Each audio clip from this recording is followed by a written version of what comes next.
Welcome back, I'm Andrew, your crypto guy on the internet, and the aliens are already here. But that's not important right now. Do you recognize this woman? Probably not. And that's on purpose. Turns out she's one of the most powerful people on Earth, and her economic policy frightens me. Unless somebody steps up to her, like Jerome Powell, it's gonna get real ugly. Now let's take a step back here for a second. I'll explain everything. First, we got the CPI data in today. Inflation is still red hot. Big shocker. And so that means Jerome Powell has to definitely continue raising rates because supply side is not helping him out. But, as you may recall, the UN just 10 days ago stepped in and said, all right, Fed, look, Jerome, you got to calm down with the interest rate hikes. You're going to burn us all. Okay, we're going to have a global recession if you keep doing that, right? And so I read this article and said there's still time to step back from the edge of recession, said UNCTAD Secretary General Rebeca Grynspan. We have the tools to calm inflation and support all vulnerable groups. But the current course of action is hurting the most vulnerable, especially in developing countries, and risks tipping the world into a global recession. Okay, so she sounds like a nice lady. She just wants to make sure that everybody's okay and we don't all have to burn in a giant recession fire, right? So who's this lady? What she said, could she actually stop Jerome Powell? Is she that big? And now, when she said that day, I watched the market. Here it is, October 3rd. That word got out. And look at this. The DXY, boom. It fell from 112 to 110. One lady saying something. Now, Bitcoin did the opposite at that same time. Look at this. This is when the article came out, right here. It went from 19.1 up to 20,400. So it jumped $1,000. The S&P 500, similar move. 3,600 on up to 3,800. That move is all from one person from the UN saying, hey, the Fed needs to slow down. But we don't care about the UN here. They're nothing compared to the United States, right? Well, then I went, how does the UN have so much swing all of a sudden? Who is this woman? Rebeca Grynspan. So I look her up. It's this lady. Secretary General UNCTAD. That is the United Nations Conference on Trade and Development. So what this woman advises, what she says, the rest of the UN has to basically do that. Okay, so she deals with trade deals, economic policies, regulations when you're trading things between countries. Okay, she's very powerful. So I went, okay, I found the video of her saying this stuff, and I just want to play it for you. Okay, she has kind of an accent, but listen. If we only use interest rates, we have to really bring that instrument to the limit. And there is no way to do that without causing a recession. But if we go also for the supply side, if we go also for the market concentration markups, if we go for the speculative issues and we regulate that part, then we will be able to have a policy mix that won't push the world into a deep recession that we don't know how deep, how long, and how global it could be. Okay, so she goes, the federal interest rate approach is not the best way to handle this. It's nasty and painful, and it would be better, rather than raising interest rates, if we could just go after the supply side of things. And I'm like, Rebecca, home run, babe. That's what I've been talking about. Let's increase production. Let's increase supply. That'll solve the issue. So then she wrote a letter to all of the central banks, and Jerome Powell read it. And I found it. Launch of the Trade and Development Report 2022. This is the same day, okay? This is a letter from her to everyone who matters in the money world. And so first she lists off all of the problems in the world. People are starving, everything's inflated, markets are capitulating, it's only going to get worse, everything's on fire, and the Fed is raising rates. and this whole thing is about to collapse. But I want to address the supply side. We don't have to keep raising rates. We can just fix the supply side. And I go, great, how's she going to do that? Well, she gets to it in one paragraph.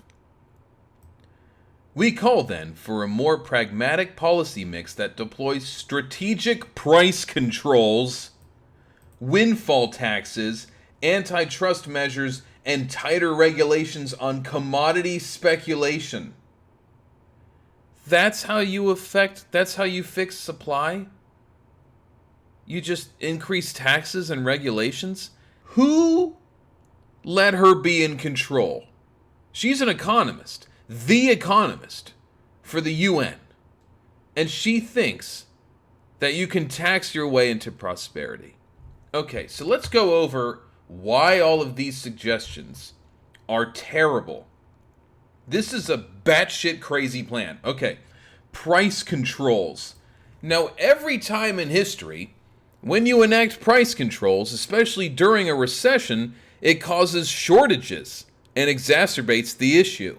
So let's try to explain this in a fun analogy. Okay, so you have gas prices, okay? Now, this is just, don't even take into account how this is all being artificially inflated right now. Gas does not need to be even half the price it is right now. But let's say gas is $7 a gallon. So people aren't buying as much of it. They simply can't afford to.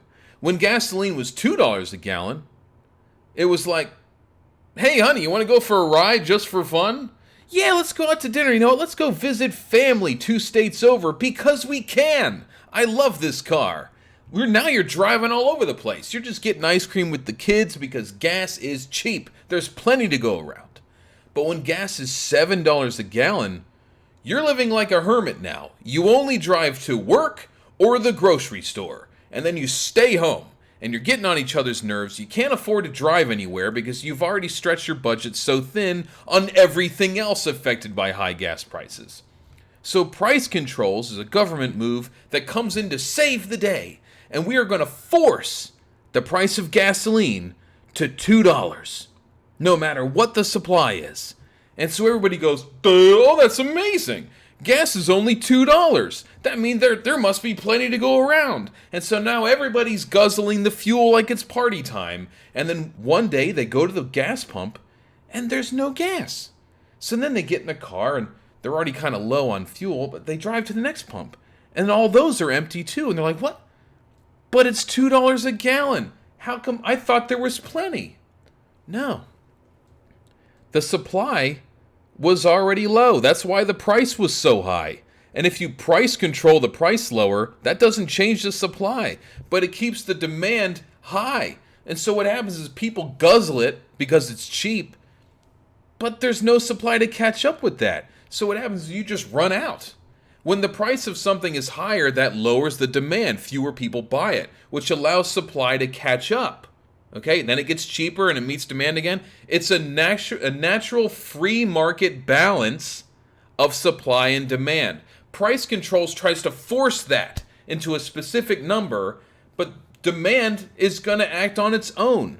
Unless you somehow take all the money from everybody, you take it out of their pockets, and then you price control everything, but you only allow people to buy a certain amount, which kind of offsets the whole point of it anyway. Because now you can't buy as much as you want. You can only get what they tell you. And so what happens is you're either a free market that balances itself through natural forces of supply and demand, or you have to force everything and try to control everything through some kind of centralized power, which has historically always failed. Price controls cause shortages. A recent example in American history was the 1970s. Okay? Now, I wasn't around in the 1970s, but I can read, and I can look that up in 2 seconds. So I go, price controls are a big mistake. Don't do that. Next one, windfall taxes. Increase some windfall taxes.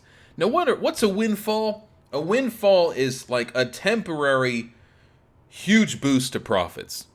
And this is like your lucky day, okay? It's kind of like the business equivalent of just getting the winning lottery ticket.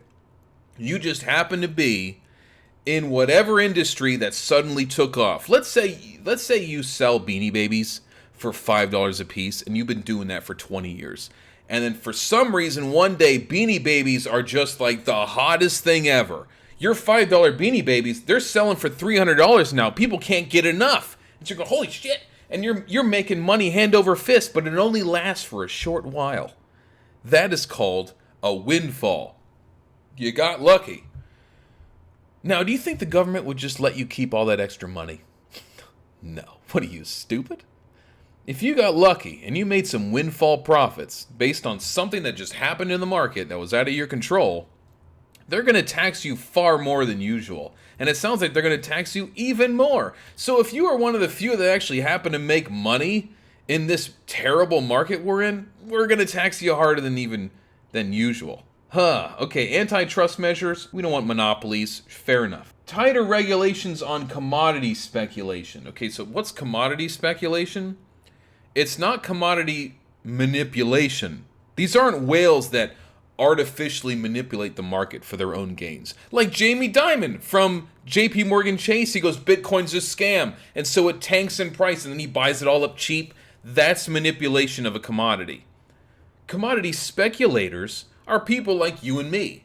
Instead of buying, selling, and trading shares of Tesla or Google, they buy derivatives of normal things like cotton, oil, wheat. Okay, you can trade things like that on the global market. And it's not very exciting, but you can catch a ride, either up or down, depending on global catastrophes. Okay, sometimes they get lucky with those moments. Now, commodity speculators do not create the movements of the market. They just ride them and maybe exaggerate them a little bit, like a few points to the top or the bottom. But it's risky. Like if you think wheat is going to go up in price, you would long wheat. But then it actually goes down, and so you lost your money. It's a risk. Let's say wheat's going up real hard and strong because of a war somewhere. You jump on there as a commodity speculator and you long it, okay? And then it goes up and you make some money. And then you're like, I think it's going to peak. And then wheat starts going down, so you start shorting it and it goes down further. And you just lucked out. You rode the wave correctly. These people are the devil, according to Rebeca Grynspan. These are not whales. These are not central banks. These aren't governments. These are just like day traders, okay? And they don't really have that much sway. You're going after the little guy in almost all of these. So here's the whole circle of life here. The circle of stupidity. You cause a shortage, okay? The government policies cause a shortage. There isn't actually a shortage, but you force one through policies and regulations. That causes inflation. Then to address the inflation, you add price controls to those things, which then causes more shortage. And now you have desperate poor people that weren't poor just a year ago. And so they need a handout from the government. But the government isn't making tax revenue on these now suddenly poor people that they were getting before, because they used to be like middle class or even upper class. Now they're all poor people and they need a handout. So we're losing money on the tax revenue side, and people are poorer than before. So what does the government do? Print more money, which causes more inflation. And then we need more price controls, and it's just a doom spiral. Now, I'm just a guy on the internet, just a crypto guy on the internet, but I think critically, and I encourage you all to think critically. Now, what's Jerome Powell going to do? Jerome Powell, yeah, he's in a sticky spot, but he's not an idiot. He knows price controls are a mistake. He can't actually say this, but the answer is, according to Jamie Dimon from JP Morgan and everybody else with money and any kind of history of investment, or anyone who's read the history of the market at all, would tell you that the way to fix this supply and demand issue that we currently have and this crazy inflation is to increase supply. But Jerome Powell can't do that. All he can do is try to crush demand so it meets supply by force. And he doesn't like doing it, but he's doing the best he can. And so now everybody's just blaming Jerome Powell like he's the bad guy. And he's going, the fuck? You guys put us in this position. This is all I can do. You guys need to increase supply or ease up on some regulations or something. But I'm the only one trying to fix this. And it's the worst way you can do it. You guys need to handle this. And so Rebeca's like, no, Jerome, don't do that. We'll just enact price controls and raise taxes. This is completely ridiculous. I'm like speechless because I know this is going to happen. She's not just some lady. She's in charge of a lot of big people. And if she can say a word and change the market, kind of like the way Jerome Powell can, then we're in deep shit. Because she is full-on globalist WEF with this crap. I can't believe anybody in her position thinks you can tax your way to prosperity. That has never worked. Either she's completely incompetent, or she knows all of this, and she's doing it on purpose. Anyway, have a great night.